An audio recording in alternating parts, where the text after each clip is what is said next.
विद्यार्थी कह रहे हैं कि हम लोग किताब में तो श्लोक है ही नहीं है, संस्कृत नहीं है, पढ़ने में दिक्कत हो रहा है। ये तो पहले ही बतलाया गया है कि समरी स्टडी है। अब श्लोक प्रभुपाद जी से लेना हो तो उसका भी संग्रह किया गया है कि कहाँ कहाँ भक्ति रसामृत सिंधु के श्लोक हैं, और उसका जीरोक्स कॉपी ले सकते हैं। नहीं तो इस ग्रंथ को अनुवाद के साथ जो स्क्रीन पर आ रहा है, तो जिसके पास मोबाइल है, व्हाट्सएप है, तो वे लोग तो अनंत से रखाल से संपर्क करके 1 मिनट में प्राप्त कर सकते हैं।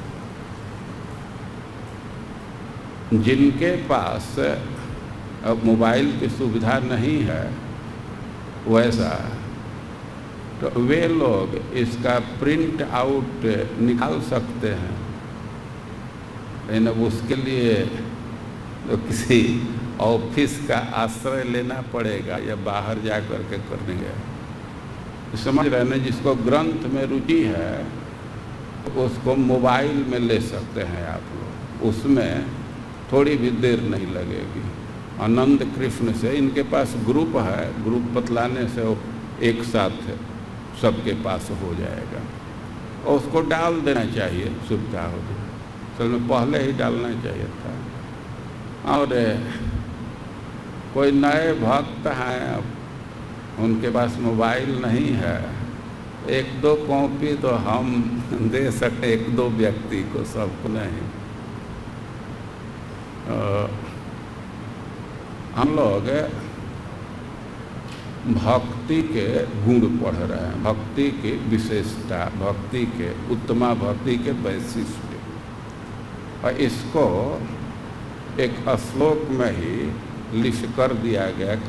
कल हम लोग उच्चारण किए थे, आज भी उसका आप लोग पीछे से उच्चारण कीजिए।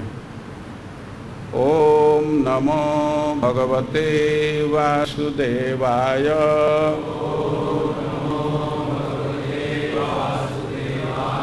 ओम नमो भगवते वासुदेवाय।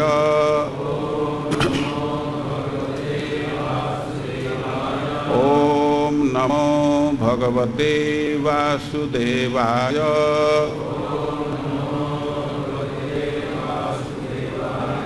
क्लेशग्नि सुभदा मोक्षलघुताकृत सुदुर्लभा सांद्रानंद विशेषात्मा श्री कृष्णाकर्षणी चसा। क्लेशग्नि सुभदा मोक्षलघुताकृत सुदुर्लभा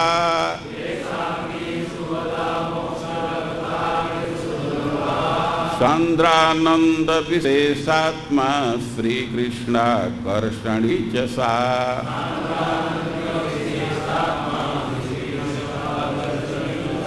बोलिए, सब लोग साथ में बोलिए।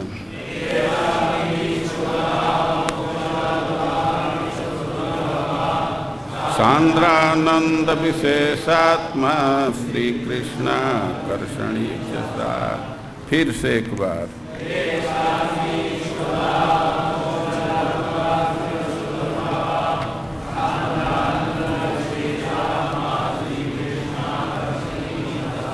भक्ति के कितने गुण बतलाए गए? कौन कौन?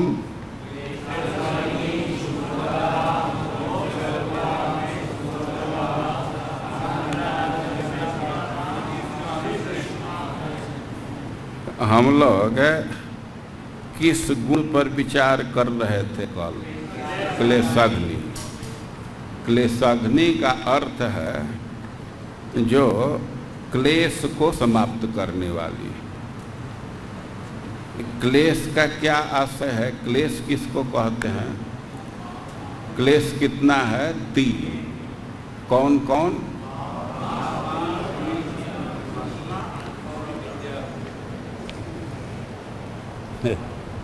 कौन कोई बोल रहा है पाप, बीज, वासना और अविद्या। तो कितना हुआ? वासना या बीज एक ही बोलिए।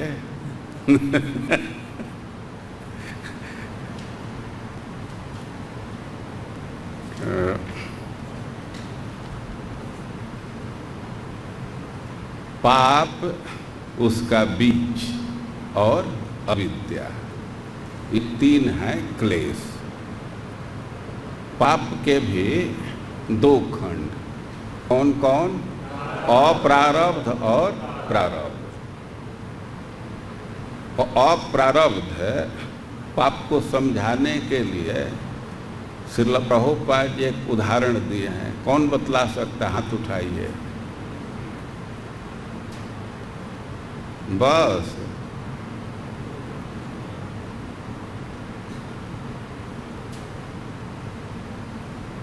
धीरे धीरे उठावे स्मरण करके। और लोगों को उदाहरण नहीं याद है। श्रील प्रभुपाद जी उदाहरण दिए हैं कि मान लीजिए कि कोई अपराध किया है, लेकिन अभी उसको पुलिस अरेस्ट नहीं की, तो इस स्थिति को अप्रारब्ध कहेंगे। लेकिन किसी न किसी दिन उसको अरेस्ट किया जाएगा क्योंकि वो अपराध किया है। और प्रारब्ध है कि कुछ फल की गिनती किए, प्रकट उदाहरण 4-5 उदाहरण दिए हैं। एक दो कोई बोलिए। रोग आए, गरीबी, ठीक, कुरूपता, अशिक्षा, ये सब है प्रारब्ध के उदाहरण हैं। लेकिन भक्ति की विशेषता है कि अप्रारब्ध का नाश बहुत आसानी से कर देती है। अप्रारब्ध के विषय में कहा गया कि यह अनंत है और अनादि सिद्ध है। कब से हमारा कर्म फल है इसका गणित नहीं है, और कितना है इसका भी गणित नहीं है। लेकिन कितना हो कभी से हो, भक्ति इसको वैसे नष्ट कर देती है जैसे लपट से युक्त आग कितने भी बड़े ईंधन के ढेर को जलाकर के भस्म कर देती है। यह श्रीमद् भागवतम में व्यक्त है। यथाग्नि सुसमिद्धार्ची करोत एधांसि भस्मसात् तथा मद विषया भक्ति उद्धवे नांसे कृत्न स्व। भगवान अपने मुख से उद्धव जी से बोले। वो अप्रारब्ध तो बहुत आसानी से नष्ट, और प्रारब्ध भी नाश हो जाता है। यद्यपि दूसरे साधन से प्रारब्ध को नष्ट करना असंभव, ज्ञान से भी कर्म नष्ट होता है, लेकिन प्रारब्ध व्यतिरिक्तम, प्रारब्ध को छोड़ करके। तो गीता का श्लोक है ज्ञानाग्नि दग्ध कर्माण, यही ना 4थे अध्याय में। वहाँ श्रीधर स्वामी लिखते हैं प्रारब्ध व्यतिरिक्तम, प्रारब्ध को छोड़ करके। ज्ञान में, ज्ञान योग प्रारब्ध को नष्ट नहीं कर सकता, लेकिन भक्ति की विशेषता है कि प्रारब्ध को भी नष्ट कर देती है। और इसके लिए श्रीमद् भागवतम से कपिल देव के उक्ति को वो नहीं है, जो कपिल देव के उक्ति को उद्धृत किया गया। और इसको आप लोग एक बार पीछे से बोलिए। यन्नामधेय श्रवणानुकीर्तनात्,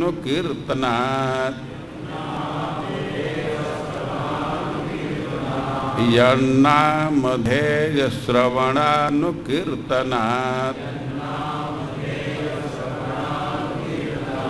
यत् प्रवणात् यत् स्मरणादपि क्वचित् स्वादोऽपि सद्यः श्रवणाय कल्पते। कुतः पुनस्ते भगवन्नुदर्शनात्,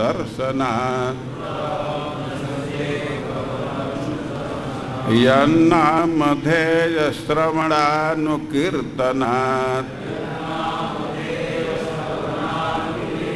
यत् प्रवणात् यत् स्मरणादपि क्वचित् स्वादोऽपि सद्यः श्रवणाय कल्पते। कुतः पुनस्ते भगवन्नुदर्शनात्।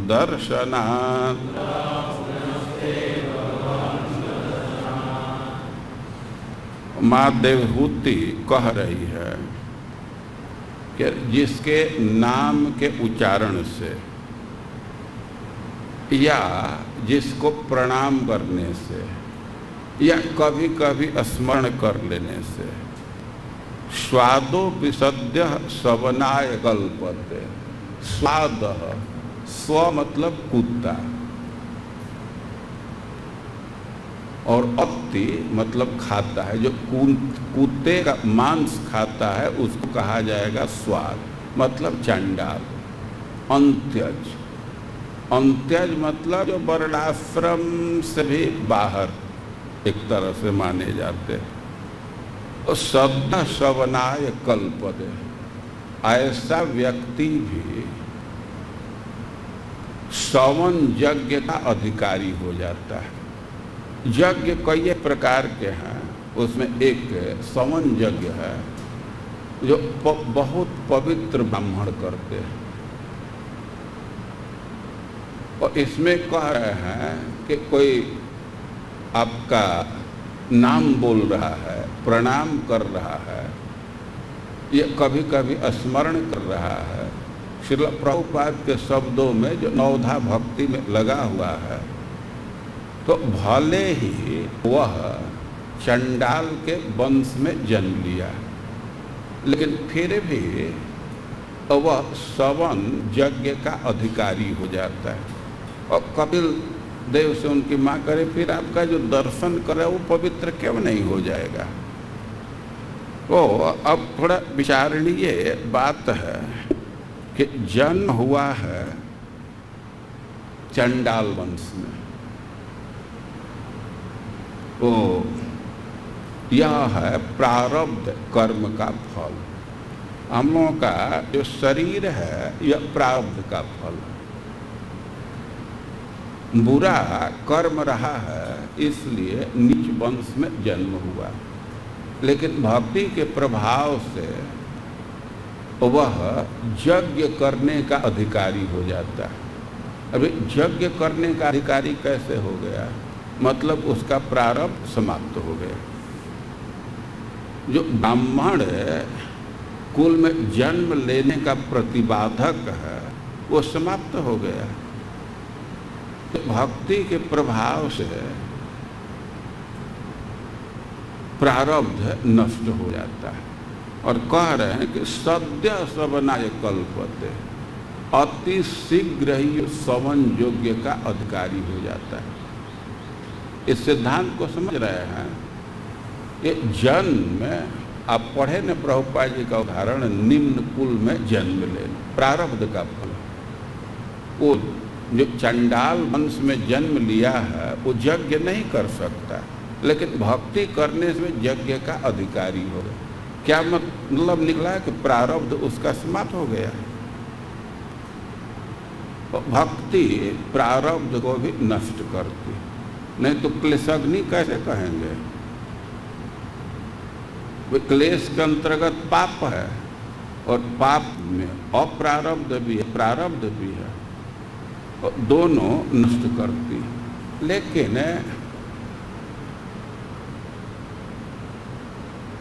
हम लोग आगे विचार करेंगे, एक क्रम है, और जब ही यह बात कही जाती है कि भक्ति प्रारब्ध को नष्ट कर देती है, तो कोई एक प्रश्न खड़ा हो जाता है।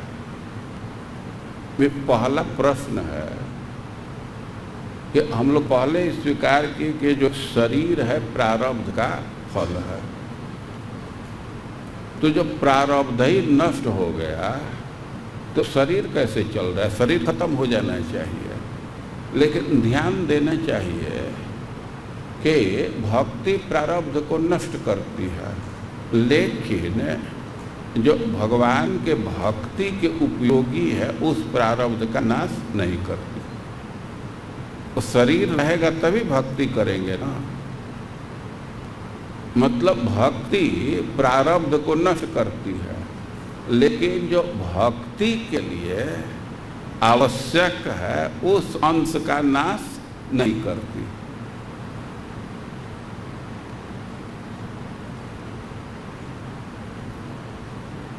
इसलिए शरीर का नाश नहीं होता। अब दूसरा प्रश्न होगा कि अरे हम लोग देखते हैं कि जो बहुत दिन से भक्ति में लगे हुए हैं और वास्तव में अकिंचन भाव से भक्ति कर रहे हैं, शुद्ध भक्ति में लगे हुए हैं, उनके जीवन में भी सुख दुख आता है। तो प्रारब्ध नष्ट हो गया तो सुख दुख कहाँ से आ रहा है? और सिद्धांत समझना चाहिए कि जो उन्नत भक्त हैं उनके जीवन में जो सुख दुख आ रहा है वह प्रारब्ध का फल नहीं है।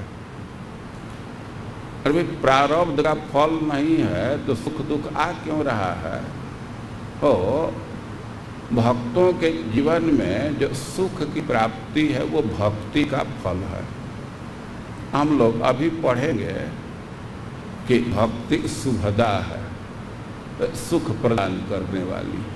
तो जो उन्नत भक्त हैं और उनके जीवन में जो सुख अंश है वह प्रारब्ध का फल नहीं है। वो किस चीज का फल है? भक्ति का फल है। अब उनके जीवन में दुख भी देखा जाता है, भारी भारी दुख, वो कहाँ से आ गया? तो वह भगवान की इच्छा से। भगवान काहे को दुख देंगे अपने भक्त को? भगवान हम लोगों से अधिक बुद्धिमान है। जिस चीज से भक्ति बढ़ेगी भक्त के उसी को प्रदान कर देंगे। तो ऐसा देखा जाता है कि भक्तों के जीवन में कष्ट आता है तो अधिक भगवान का स्मरण करते हैं। तो कभी कभी भगवान अपने स्मरण को बढ़ाने के लिए, भक्त के उत्कंठा को बढ़ाने के लिए दुख प्रदान कर देते हैं। एक बात तो हुई। और दूसरी बात कि कभी कभी अपराध के कारण भी दुख मिल जाता है।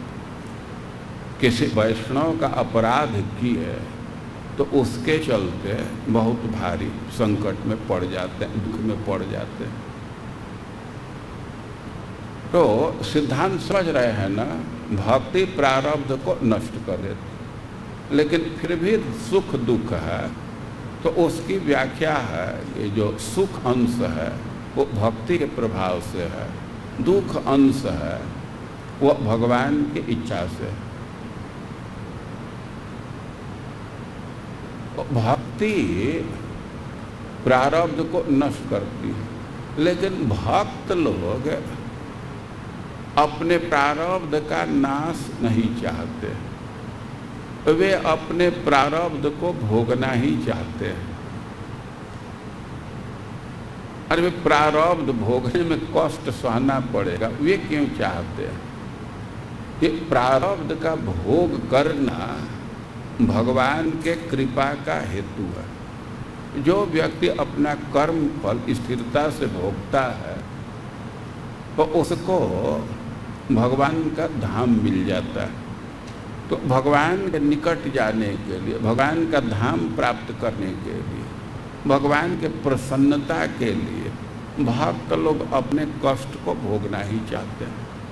तो कभी कभी भक्तों को इच्छा देख करके भगवान उसके प्रारब्ध को कुछ कम करके, थोड़ा करके और भक्तों को प्रदान करते हैं। ये प्रारब्ध का भोग करना एक बहुत भारी साधन है। हम लोगों के जो टीचर थी उर्मिला माता जी, वो कह रहे थे कि जो प्रारब्ध जीवन में दुख आता है तो एक चेक के समान है। जैसे कोई चेक साइन करके दे दिया और उस चेक को आप डस्टबिन में डाल दिए, कोई लाभ नहीं मिलेगा। लेकिन बैंक के बक्सा में ले जा करके डाल दीजिए तो आपके अकाउंट में पैसा आ जाएगा। तो प्रारब्ध से दुख आया है, संकट आया है और उस समय हाय हुताश करते हैं तो रोने गाने से तो खत्म होने वाला नहीं है। तो एक तरह से एक अवसर को खो दिए और उसी को भगवान की कृपा का अनुभव कर रहे हैं, भगवान की कृपा मान रहे हैं। तो एक इस भावना से भगवान का धाम मिल जाएगा। तो ये बहुत भारी लाभ है। इसको साधन भक्ति के क्रम में हम लोग पढ़ेंगे। लेकिन ये जो प्रारब्ध के विषय में प्रश्न होता है तो सिद्धांत समझ लेना चाहिए। अब एक प्रश्न होगा कि भाई प्रारब्ध कहाँ से उपस्थित होता है।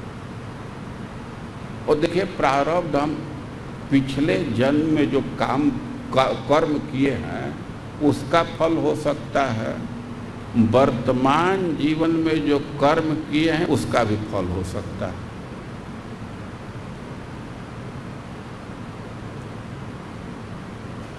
कभी कभी लोग प्रश्न करते हैं कि भाई प्रारब्ध तो पहले से निर्धारित है, तो इसमें कैसे हेरफेर हो जाएगा।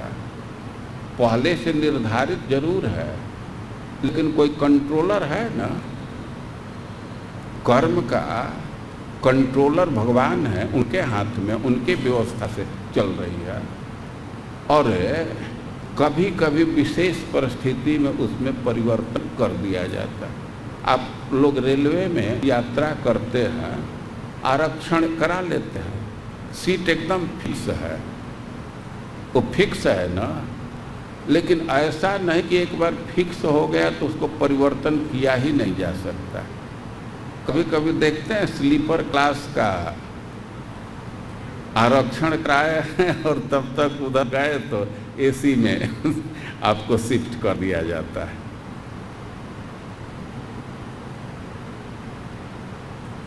तो सीट आरक्षित कर देने से ऐसा नहीं है कि अब उसका कंट्रोल ही खत्म हो गया।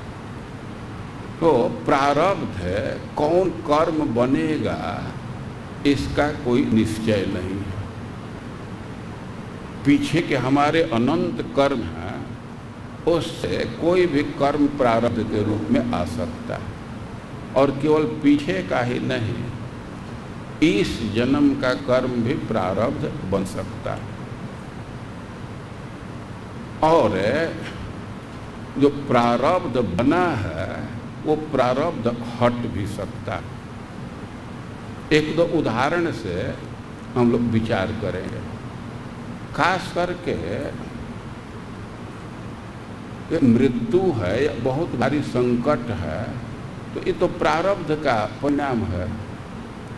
लेकिन कोई बहुत पुण्य कर देता है तो आसन्न संकट भी हट जाता है। आसन्न मतलब एकदम नज़दीक आ गया है, कोई बहुत भारी विपत्ति आने वाली है तो वह भी हट जाता है। और हमारा आयु निर्धारित है लेकिन बहुत भारी पाप कर दिए तो निर्धारण बदल जाता है। आप श्रीमद् भागवतम पढ़ते हैं और उसमें आता है कच स्पर्श क्षतायुष, कच स्पर्श क्षतायुष। द्रौपदी का केशाकर्षण करने से, बाल खींचने से उनकी आयु समाप्त हो गई। या द्रौपदी रो रही है उस समय और उसका विदुर जी वर्णन कर रहे हैं कि स्वाश्रय हरंत्या कुछ कुंकुमानी, स्वाश्रय हरंत्या कुछ कुंकुमान यदा सभायां कुरुदेव देव्या केशा विमर्शन सुतकर्म गर्ह्यम। कि भारी सभा में द्रौपदी का केस खींचा जा रहा था, उसका अपमान किया जा रहा था और धृतराष्ट्र के अपने पुत्र ही ये कार्य कर रहे थे, लेकिन न बारयामास, वे मना नहीं की। उसी क्रम में कह रहे हैं, द्रौपदी की स्थिति बतला रहे कि स्वाश्रय हरंत्या कुछ कुंकुमानी, स्वाश्रय अपने अश्रु से, स्व आश्रय अपने अश्रु से वो इतना विलाप कर रही थी। स्वाश्रय हरंत्या कुछ कुंकुमानी, इतने आंख से आंसू निकल रहे थे कि औस्तन पर लगे केसर धुल रहे थे। तो अश्रु के विषय में तो स्पष्ट निर्देश कर रहे हैं कि स्वाश्रय अपने अश्रु से, लेकिन कुछ कुंकुमानी औस्तन के कुमकुम किसके धुल रहे थे ये नहीं बतला रहे। तो दो अर्थ किया गया। आशय को इतना रो रही थी कि उसके औस्तन के कुमकुम धुल रहे थे अश्रु के प्रवाह से, धारा से।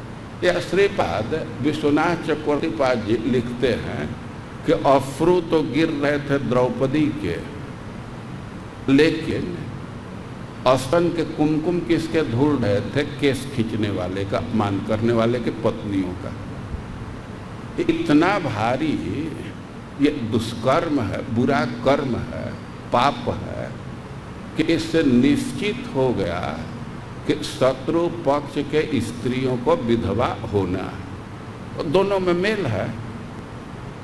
कच स्पर्श क्षतायुष, ये केस खींचने से उनकी आयु खत्म हो गई। और इसी से बहुत सावधान रहने की जरूरत है। प्रकट देखा जाता है कि कोई बहुत भारी गर्हित कर्म कर देता है, उसका तेज खत्म हो जाता है। खास करके कोई वैष्णवों का अपमान कर दिया तो आयु, तेज, लोक, मतलब एकदम अब स्वर्ग जाने वाले हैं आशीष या वैकुंठ जाने वाले हैं। आपकी यह स्थिति है कि देह त्याग के बाद लोकान वैकुंठ जा सकते हैं, लेकिन पुंसो महदतिक्रम, किसी उन्नत भक्त का अपमान कर दिए तो वो सब समाप्त हो जाता है। वो प्रारब्ध चेंज भी हो जाता है। इससे जीवन के कर्म का भी प्रभाव आ जाता है, वो प्रारब्ध बन जाता है। लेकिन इसका सीधा सीधा हिसाब नहीं है कि किस जन्म का कर्म प्रारब्ध बनेगा। हम परम पूज्य भक्ति रसामृत महाराज के मुख से एक कथा सुने, हम तो ठीक से उसको पढ़े नहीं हैं। धृतराष्ट्र के 100 पुत्र मार दिए गए तो प्रश्न किया व्यासदेव से कि आखिर मैं कौन बुरा कार्य किया कि हमारे आँख के, हमारे जीवन में हमारे पुत्र सब मार दिए गए। ये पुत्र का नाश बहुत भारी दुख है ना। इतना भारी दुख हमको सहना पड़ा, किस कर्म का फल है? और वो कहा कि इस जन्म में मैं कोई ऐसा पाप नहीं किया और मैं ज्योतिषी से दिखाया हूँ, कई एक लोगों से पूछा हूँ कि पीछे के जन्म में भी ऐसा हम कोई इतना बुरा कार्य नहीं किया कि हमारे 100 पुत्र मार दिए जाए हमारे जीवन में। और व्यास ने उनको बतलाए कि यह आपके 50 वर्ष से पहले जीवन के कर्म का फल है। 50 जन्म में के पहले आप एक राजा के रसोइया थे, कुक थे, और जा करके आप पक्षी के बच्चे को, बगैर एक पक्षी होती है, और उसके 100 बच्चों को लाए थे और काट करके वो कुकिंग किए थे, उस कर्म का फल है। तो प्रारब्ध के विषय में ये सब बात जानना चाहिए कि कौन कर्म प्रारब्ध बनेगा, इसका एकदम निश्चित गणित नहीं है। तो ये बात सब समझने के लिए है। परीक्षा के लिए केवल इतना बात ध्यान रखिए कि पाप के 2 भेद हैं, अप्रारब्ध और प्रारब्ध। प्रारब्ध कर्म उसको कहते हैं जिसका फल हम वर्तमान जीवन में भोग रहे हैं। तो हम लोग क्लेश के विषय में पढ़े कि त्रिपर्वा है, 3 प्रकार का, त्रिधा, पापम, तद्बीजम, अविद्या। ओ पाप 2 प्रकार का, अप्रारब्ध, प्रारब्ध। तो पाप किसी प्रकार का हो, भक्ति उसका नाश करती है। अब पाप का बीज है, उसको कहते हैं वासना। भक्ति वासना को भी नष्ट करती है, और इसके लिए नहीं, एक और ये श्लोक दिए हैं, लेकिन रखाल का एक प्रश्न था कल कि आखिर कब तक हम लोग कष्ट भोगते रहेंगे, कब ये खत्म होता है, प्रारब्ध कब खत्म होता है। प्रश्न आप लोग सुने थे ना। तो इस विषय में पद्म पुराण का एक श्लोक उद्धृत कर रहे हैं, बोलिए इसको। अप्रारब्ध फलम पापम कूटम बीजम फलोन्मुखम क्रमेणैव प्रलीयेत विष्णु भक्ति रतात्मना। पहले तो पाप का 2 खंड किए, कौन कौन, अप्रारब्ध और प्रारब्ध। लेकिन अब उसी अंश को 4 भाग में विभक्त कर रहे हैं। कौन कौन, अप्रारब्ध, कूट, बीज और प्रारब्ध। बोलिए एक बार पीछे से, अप्रारब्ध, कूट, बीज और प्रारब्ध। वे अप्रारब्ध और प्रारब्ध तो समझ गए, अब एक नया झंझट खड़ा हो गया, कूट और बीज। तो इसको भी समझ लीजिए कि कूट और प्रारब्ध एक खाता क्या है। मतलब अप्रारब्ध का ही वह अंश जो अब बीज बनने के लिए, प्रारब्ध बनने के लिए अलग हो गया, तो उसको कहा जाएगा कूट। कूट मतलब ढेरी। ढेरी आप लोग जानते हैं, राशि।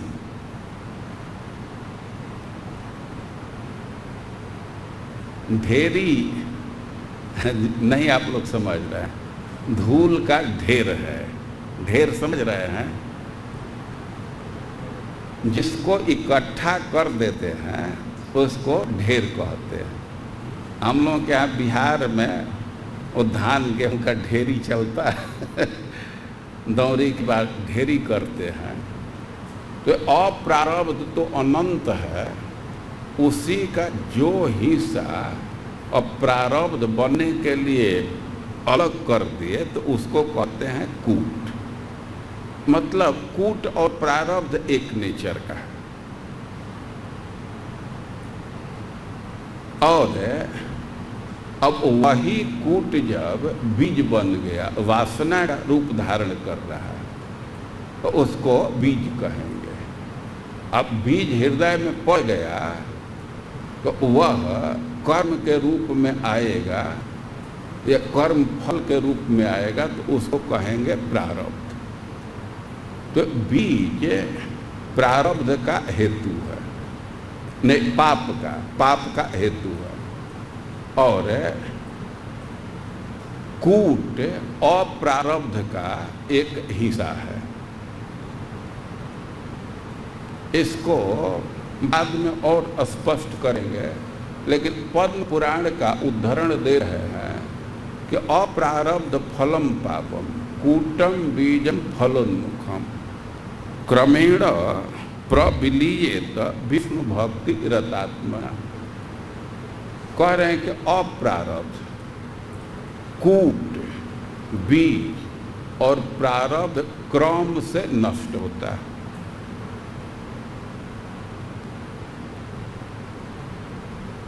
क्या क्रम है?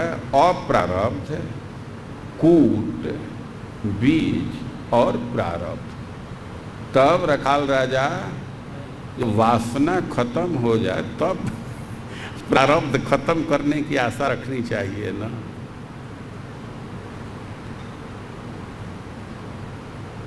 जो जितना नजदीक है उतना बाद में नष्ट होगा। जो ये आशा रखते हैं कि प्रारब्ध खत्म हो जाए, तो जांचना चाहिए कि उसका बीज में, पाप का बीज वासना समाप्त हुआ है कि नहीं। जब वासना समाप्त हो गया है तो पाप की कोई इच्छा ही नहीं है, भोग की कोई इच्छा ही नहीं है, तब अब विचार किया जा सकता है कि प्रारब्ध उसका नष्ट हुआ। तो एक व्याख्या यह है, क्रमेण, श्लोक में देख रहे हैं ना, क्रमेण प्रविलीयेत, क्रम से। तो क्रम है अप्रारब्ध, कूट, बीज, इसके बाद प्रारब्ध। लेकिन जो भागवतम का श्लोक है तो सद्य सवनाय कल्पते, भाई शीघ्र ही सोम यज्ञ के अधिकारी हो जाते हैं, ब्राह्मण की योग्यता आ जाती है। तो वहाँ तो सद्य कह रहे हैं और इसमें क्रम से कह रहे हैं, तो इसमें बहुत कठिनाई नहीं है।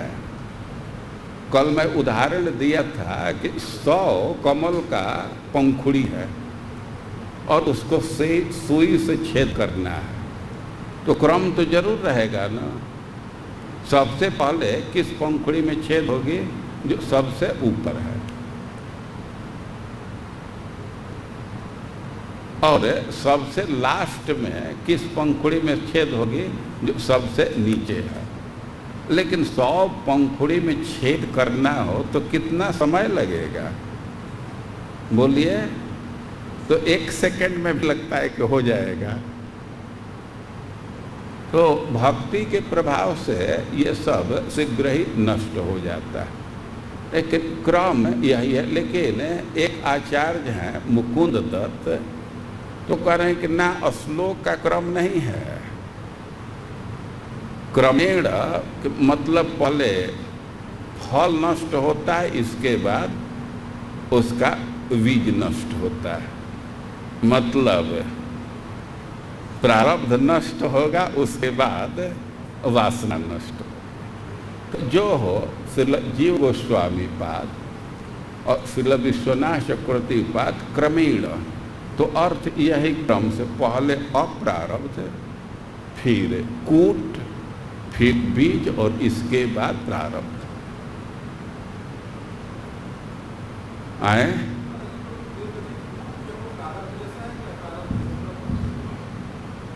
तो ये तो मैं बतलाया ना कि ये प्रश्न कर रहे हैं कि कूट प्रारब्ध जैसा है कि अप्रारब्ध जैसा। ये बतलाया गया ना को अप्रारब्ध ही है, लेकिन अंतर क्या है कि उसको प्रारब्ध बनने के लिए अप्रारब्ध से अलग कर दिया गया। हम इसका उदाहरण देते हैं समझाने के लिए कि मान लीजिए कि कोई गोदाम है बीज निगम, उसमें बहुत बीज पड़ा हुआ है, बहुत अन्न रहता है, भारी गोदाम है, लेकिन वहाँ से निकल कर को किसी दुकान में आ गया। ये भंडार से निकाल करके बेचने के लिए दुकान में लाते हैं ना, तो चाहे वो बीज निगम में, वो भंडार में पड़ा हो, स्टोर में हो या दुकान पर आ जाए, उसके नेचर में तो बहुत अंतर नहीं हुआ ना। तो वैसे कूट और अप्रारब्ध के नेचर में बहुत अंतर नहीं है। अंतर कहाँ है कि जो अप्रारब्ध है तो उसका प्रोसेस चालू नहीं हुआ। कूट का मतलब कि वो अंडर प्रोसेस आ गया और उसको खेत में डाल दीजिए तो दुकान में है बोरा में बंद करके और ला करके खेत में डाल दी तो दोनों में अंतर हो गया ना। अब अंकुरण प्रारंभ हो जाएगा, तो जो अंकुरण प्रारंभ हो गया उस स्तर को कह सकते हैं बीज। और वही जब फलीभूत हो गया, फल प्रदान कर दिया, तो वह पाप है या प्रारब्ध है। पाप और प्रारब्ध माने प्रारब्ध भी पाप का ही अंश है, तो उसको प्रारब्ध कहेंगे। तो इस प्रकार ये समझना चाहिए। तो एक व्याख्या के अनुसार क्रमेण प्रविलीयते, क्रम से पहले अप्रारब्ध, फिर कूट, फिर बीज और प्रारब्ध सबसे लास्ट में। लेकिन अभी क्लेश के दो हिस्सा रह गए। कौन कौन? वासना और अविद्या। तो वासना के नष्ट के विषय में श्रीमद् भागवतम से एक उदाहरण दिया गया है। तैष्टानि अघानि पूयन्ते तपोदान व्रतादि भी ना धर्मजम तद हृदयम तदपि ईशांग्रि सेवया। आप अजामिल का प्रसंग जानते हैं। अजामिल का प्रसंग है, ये प्रसंग हम कह रहे हैं, ये प्रसंग है, प्रस्तुति नहीं है। प्रस्तुति क्या है कि नरक से व्यक्ति कैसे बचेगा। जो सिद्धांत दिया जा रहा है उसी के स्थापना में अजामिल की घटना आ गई। तो उस क्रम में सुखदेव गोस्वामी कह रहे हैं कि भाई प्रायश्चित के बहुत उपाय हैं। परीक्षित महाराज का प्रश्न है कि कैसे आदमी नरक से बचेगा। वो उत्तर दे रहे हैं कि जो पाप किए उसका प्रायश्चित कर दीजिए, मृत्यु के पहले उसका प्रायश्चित कीजिए, उसके फल को समाप्त कर दीजिए। वो प्रायश्चित करने के लिए 3 प्रकार के साधन बतला। एक है कर्म, दूसरा है ज्ञान और तीसरा भक्ति। तो कहे कि कुछ पाप हो गया तो उसका प्रायश्चित करना चाहिए, कर्म फल समाप्त हो जाएगा। और उस पर तो परीक्षित महाराज असंतोष प्रकट कर दे कि ना, इसको तो हम प्रायश्चित मानते ही नहीं। तो मन्य कुंजर शौचवत, ऐसा देखा जाता है कि बहुत सारे लोग हैं कानून तोड़ते हैं, कई एक प्रकार का पाप करते हैं, नियम का अवहेलना करके, नियम को भंग करके धन अर्जित करते हैं। और अब प्रायश्चित के लिए भी पाप किए तो कुछ दान कर देते हैं, कुछ अनुष्ठान करा देते हैं। तो अनुष्ठान करने से तो पाप मार्जित जरूर हो जाता है, लेकिन पाप करने की प्रवृत्ति में कोई अंतर नहीं आता। खास करके क्रिश्चियन लोग हैं, तो संडे को आकर के सब अपने पाप को कन्फेस करते हैं और फिर मंडे को वही पाप प्रारंभ कर देते हैं। तो कोई कर्मकांड कर रहा है, कुछ अनुष्ठान कर रहा है और फिर पाप में ही लग गया, वो लग ही जाता है। तो परीक्षित महाराज कह रहे हैं कि मन्य कुंजर शौचवत, इसको तो हम प्रायश्चित मानते ही नहीं। जैसे हाथी है तो सरोवर में स्नान किया और ज्यों ही सरोवर से बाहर आता है सूंड से उठा करके ढूल डाल दो, तो स्नान किस काम का? तो ये जो कर्मकांड की विधि है पाप के प्रायश्चित के विषय में, इसे असंतोष प्रकट किए। और श्रील प्रभुपाद जी एक और उदाहरण दे रहे हैं कि ऐसा देखा जाता है कि कोई व्यक्ति है अतिशय सेक्स इंडल्जेंस में पड़ा हुआ है, बहुत भोग में उसका जीवन है, उसको रोग हो जाता है, हॉस्पिटल में गया, दवा कराया, दवा लेने में कष्ट होता है, ट्रीटमेंट में कष्ट होता है, लेकिन ज्यों ही हॉस्पिटल से बाहर आता है फिर उसी कर्म में लग जाता है, फिर सेक्स इंडल्जेंस में फंस जाता है। तो इसको क्या रेक्टिफिकेशन कहा जाएगा? तो कर्मकांड की जो पद्धति है वास्तव में ये पाप के प्रवृत्ति को नष्ट नहीं करते, पाप वासना को नष्ट नहीं करती।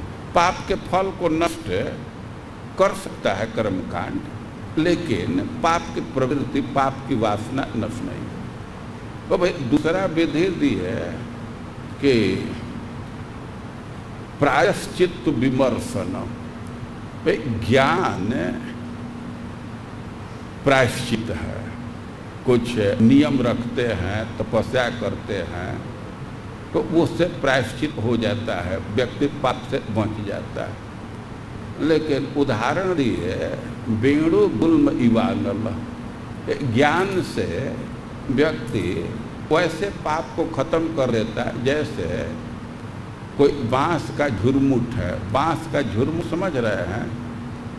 तो गर्मी में आग लगने से जल गया, अब झुरमुट पूरा साफ। तो ज्ञान से वैसे पाप पूरा पूरा समाप्त हो जाता है।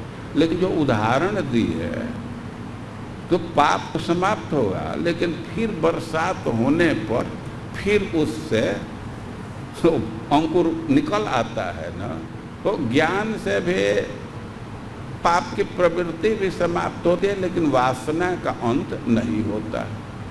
लेकिन जब भक्ति करते हैं तो उससे वासना का भी अंत हो जाता है। तो इस विषय में एक श्लोक उद्धृत कर रहे हैं अजामिल के प्रसंग से ही, तैस्तानि अघानि पूयन्ते तपोदान व्रतादि।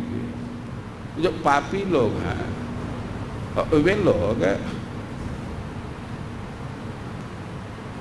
तही इन साधनों से, किन साधन से? दान से, तपस्या से या व्रत करके तानी अघानी पुयन्ते, उस पाप को समाप्त कर देते हैं।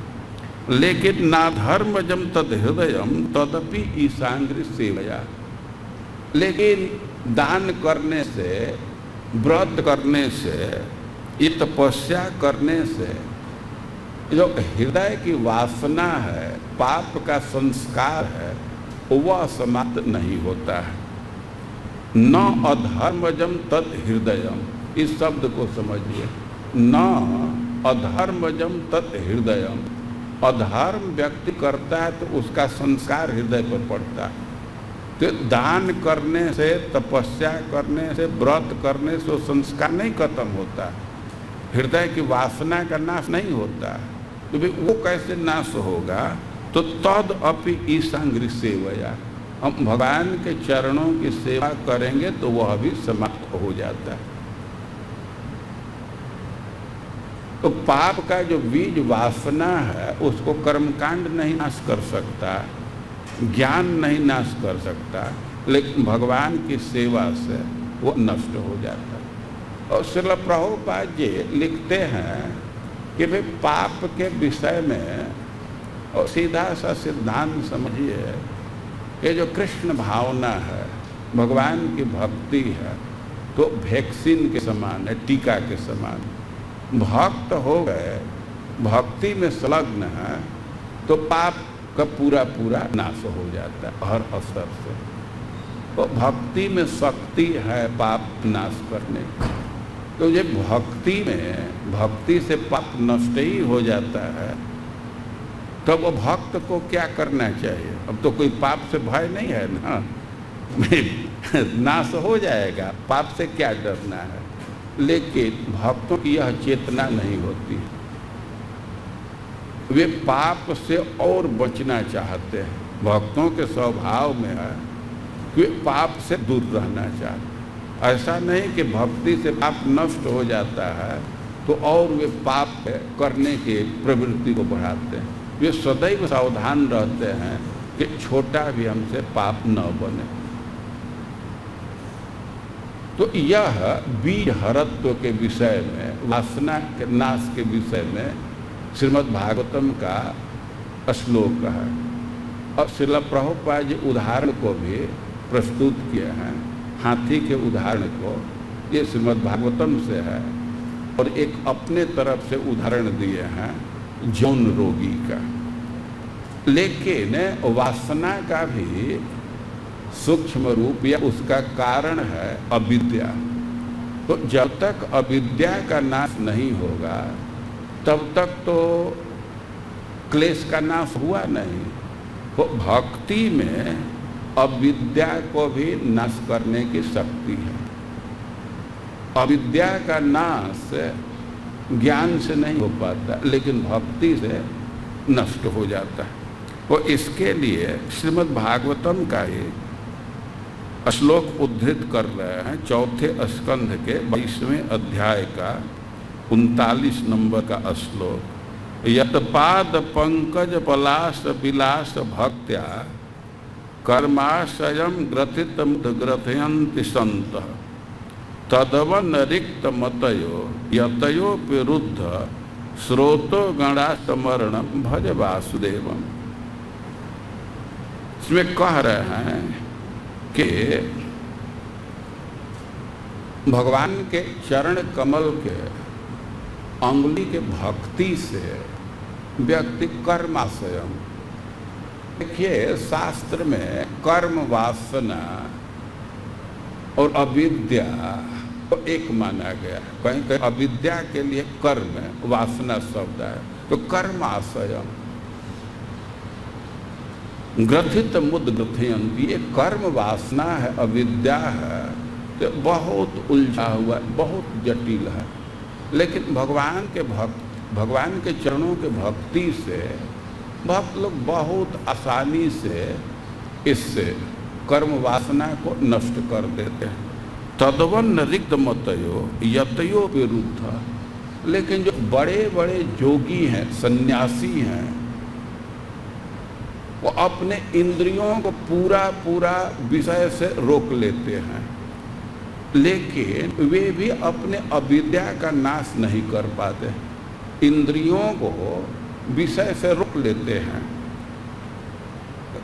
रुद्ध स्रोतो गणा, इंद्रियों को एकदम रोक लिए हैं।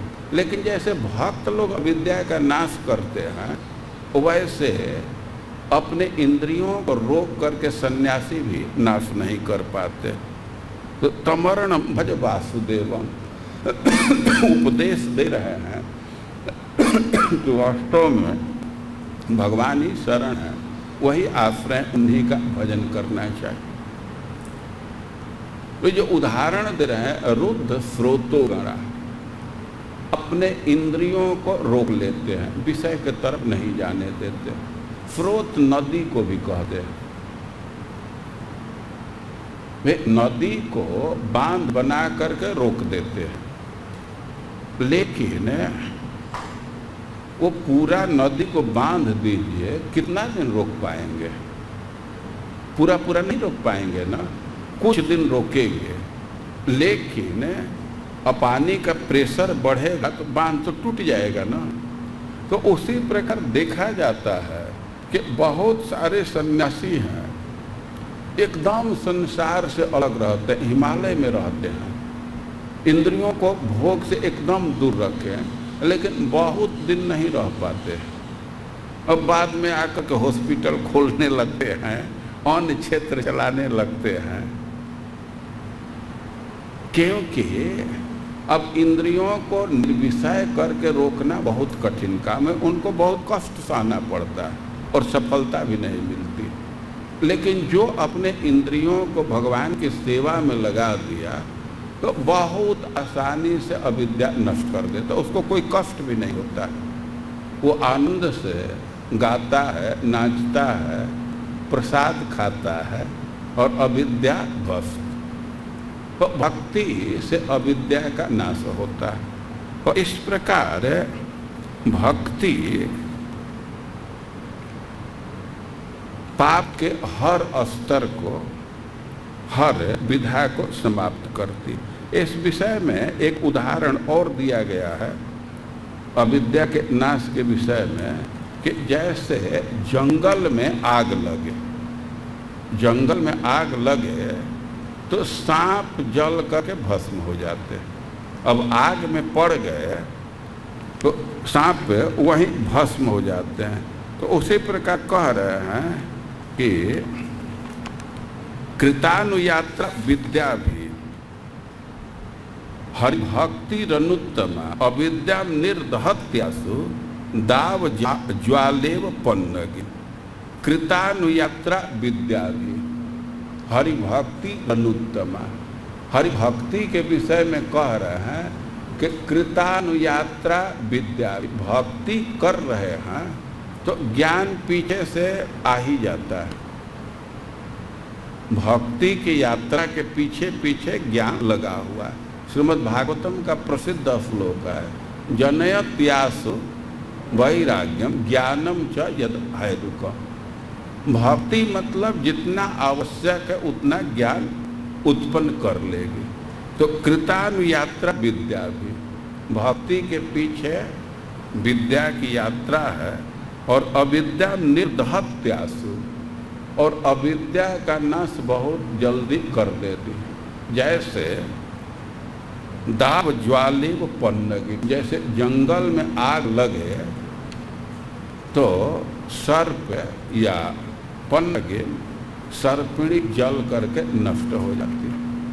तो यद्यपि आपके क्वेश्चन बैंक में नहीं है, लेकिन कभी कभी एक नंबर का प्रश्न आ जाता है कि अविद्या के नाश के विषय में सर्पिणी के उदाहरण को स्पष्ट कीजिए।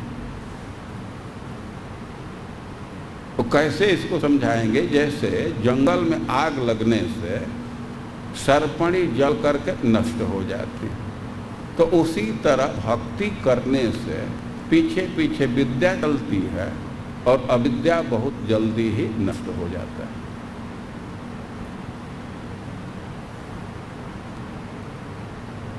तो यह भक्ति का गुण है, क्लेश अग्नि, क्लेश को नाश करने वाले। क्लेश कितने प्रकार के हैं? 3। पाप, उसका बीज और अविद्या। और भक्ति पाप को भी नष्ट करती है, चाहे वो प्रारब्ध हो या अप्रारब्ध हो। वासना मतलब पाप के बीज को भी नष्ट करती है, जिसको ज्ञान और कर्म से नाश नहीं किया जा सकता, और अविद्या का भी नाश करती है। लेकिन ये पाप नाश तो है, लेकिन ये पाप का एक चक्कर है, वो चलता रहता है, उसको भी समझना जरूरी है। पाप के विषय में वो मूल कारण क्या है? अविद्या। अविद्या का परिणाम होता है कि हृदय में वासना, और वासना का परिणाम है पाप। वो पाप के कितने अंश हैं वो निकालो। पाप के 2 भेद किए गए, कौन कौन? अप्रारब्ध और प्रारब्ध। तो प्रारब्ध का तो भोग करते हैं, भोग करने से नष्ट हो जाता है। लेकिन अप्रारब्ध का क्या होगा? उसका भी कुछ असर होता है।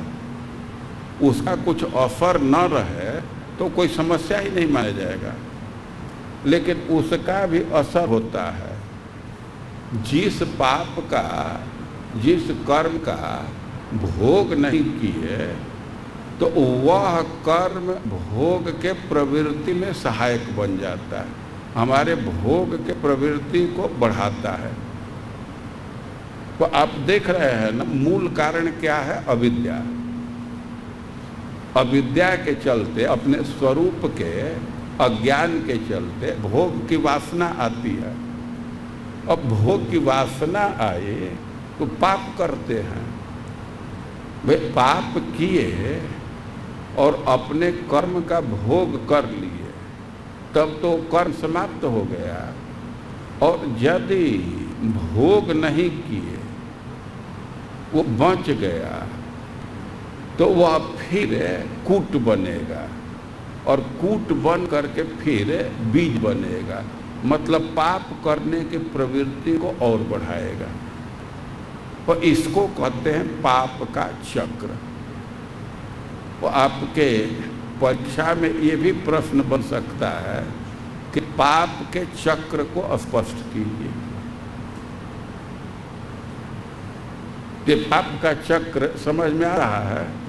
इसको तो पहले कॉपी में एकदम लिख लीजिए, और लिख करके इसका खूब चिंतन कीजिए, और कॉपी बंद करके भी लिखने का अभ्यास कर लीजिए।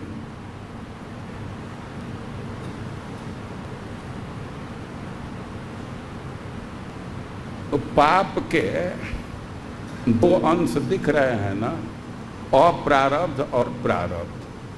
तो प्रारब्ध का भोग कर लिए तो उसका तो काम समाप्त हो गया, लेकिन जिस कर्म का अभी भोग नहीं किए तो अप्रारब्ध में चला जाएगा, और अप्रारब्ध में जाएगा तो फिर वह पाप कराने का कारण बनेगा, वही कूट बनेगा, फिर वासना का रूप लेगा, फिर पाप कराएगा। और इसलिए कर्म फल का भोग कर लेना एक तरह से अच्छा है। इसी से वैष्णव लोग अपने कर्म को भोगना चाहते हैं।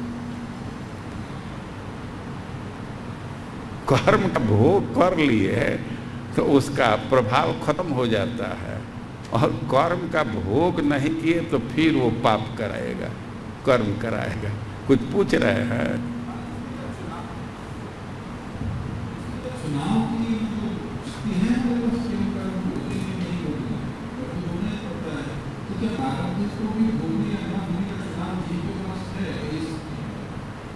चुनाव का तो अधिकार नहीं है, चुनाव का अधिकार नहीं है, लेकिन इच्छा का अधिकार है ना।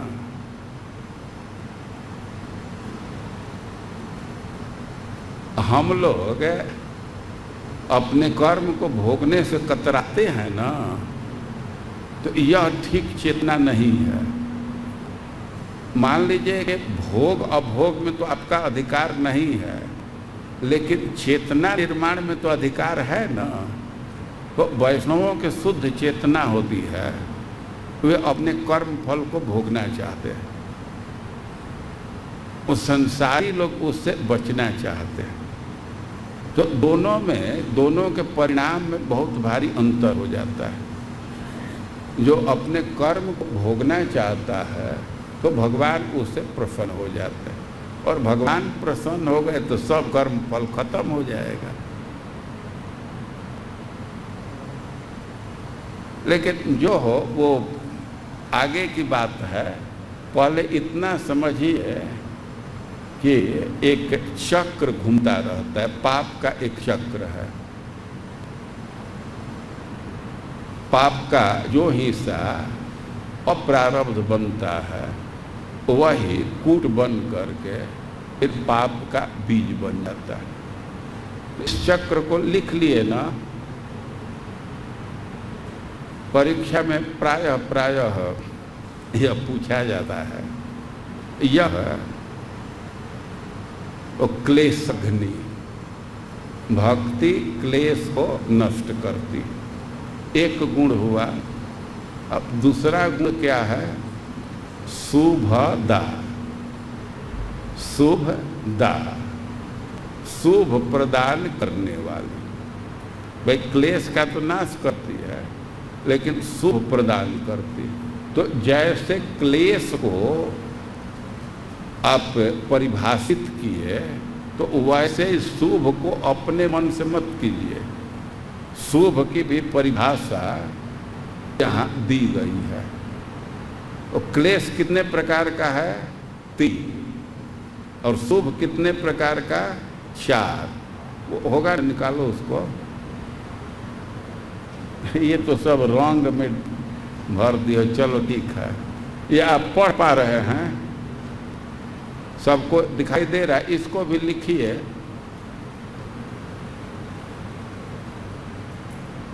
रंग से ढकना नहीं चाहिए ना, दिखना चाहिए स्पष्ट।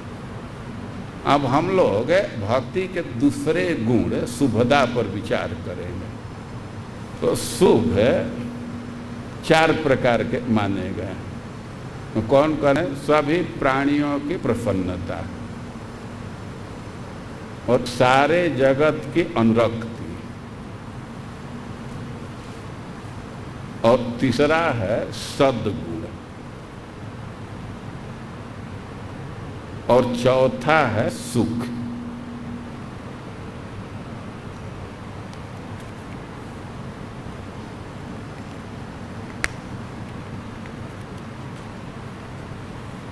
प्रीणनम सर्व जगताम, सभी प्राणियों की प्रसन्नता और अनुरक्तता, सद्गुण और सुख। ये सुख है शुभ 4 प्रकार के। लेकिन अब इसमें जो चौथा शुभ है, सुख है, और इसके भी 3 भेद किए गए हैं। वो कौन कौन है? वैषयिक सुख, ब्राह्म सुख और ऐश्वर्य सुख। लिख लिए सब लोग। सुख के 3 प्रकार कौन कौन? वैषयिक, ब्राह्म और ऐश्वर्य।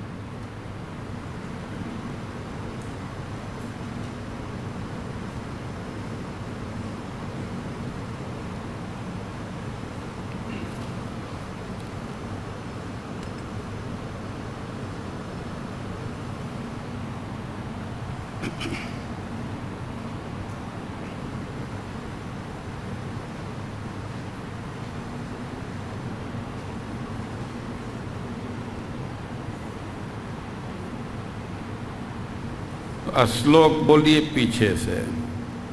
शुभानि प्रीणनम। अरे ये बदलने से तो फिर लिखने, सब लोग लिख लिए, लिखे नहीं होंगे तुमको कठिनाई होगी ना, लिख लेने दीजिए। पहले लिख लीजिए सब लोग इसको।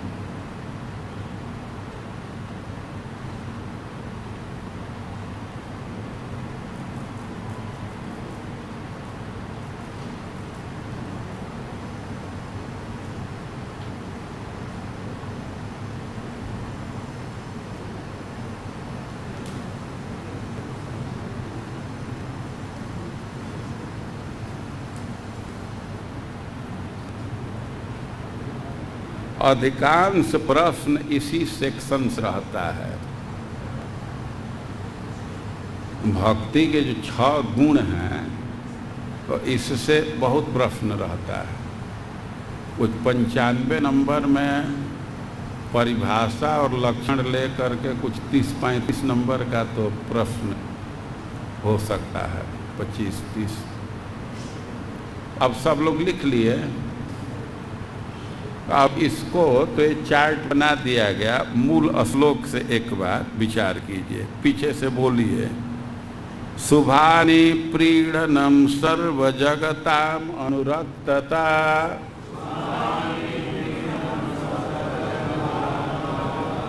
सद्गुणा सुखमित्यादि न्याख्यातानि मनीषिभिः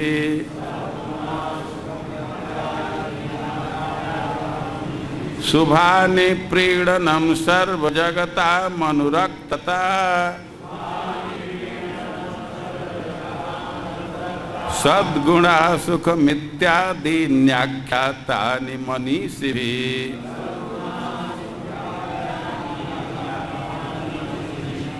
तो जो मनीषी हैं, विद्वान हैं, शुभ को परिभाषित किए हैं। शुभ क्या है? कह रहे हैं कि प्रीणनम सर्व जगता, सारे संसार की प्रसन्नता, और सर्व जगता अनुरक्तता, सारे संसार की अनुरक्ति, सद्गुण और सुख। फिर से उसी को ला दीजिए चार्ट को। वो शुभ है 4।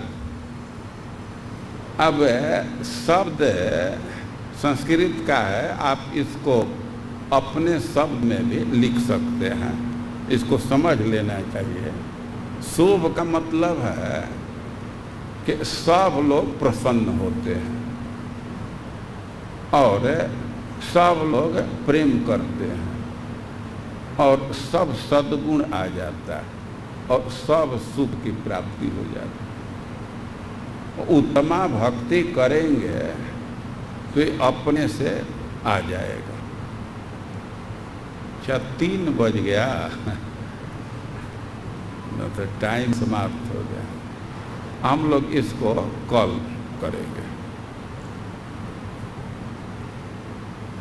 ध्यान उधर नहीं था, पूरा 3 बज गया।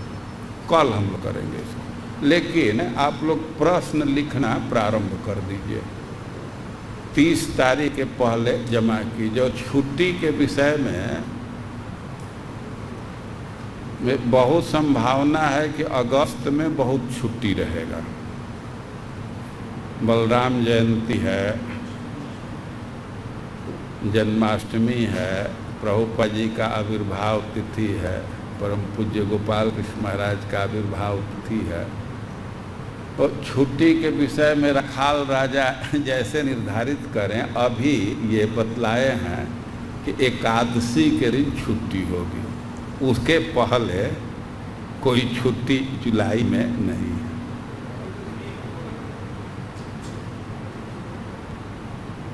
ठीक है ना धर्मात्मा प्रभु? तो अगस्त में तो छुट्टी होगा ही होगा।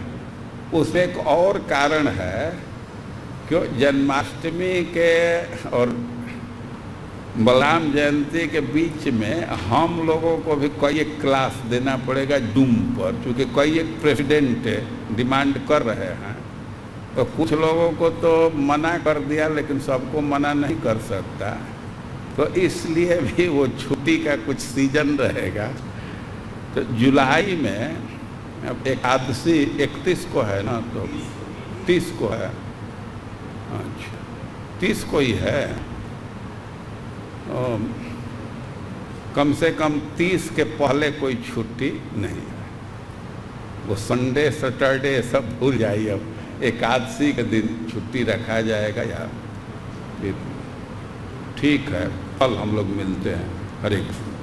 या किसी को कुछ कठिनाई हो तो उसको कागज पर लिख करके देना चाहिए, निसंकोच पूछना चाहिए। खास करके जो नए भक्त हैं तो संकोच करते हैं। पहले ही कहा गया है ना कि यहाँ सीनियरिटी जूनियरिटी की कोई बात नहीं, सब स्टूडेंट हैं। वो चाहे HOD हो या नया नया जो ज्वाइन किया है, वो सब स्टूडेंट है। एक केवल उपाधि है, दूसरे उपाधि का ये 1.5 घंटा कोई मतलब नहीं है। यहाँ से निकलने के बाद चाहे जो हो, तो सबका अधिकार है, निसंकोच पूछ सकते हैं। क्लास में पूछने से लाभ यह होता है कि सब लोगों का ध्यान उस तरफ जाता है। ये अटेंडेंस के लिए रखे हैं, अब इसको कल ही इस पर विचार किया जाएगा। अब आप जैसे अटेंडेंस लेते हैं, लीजिए जो कीजिए।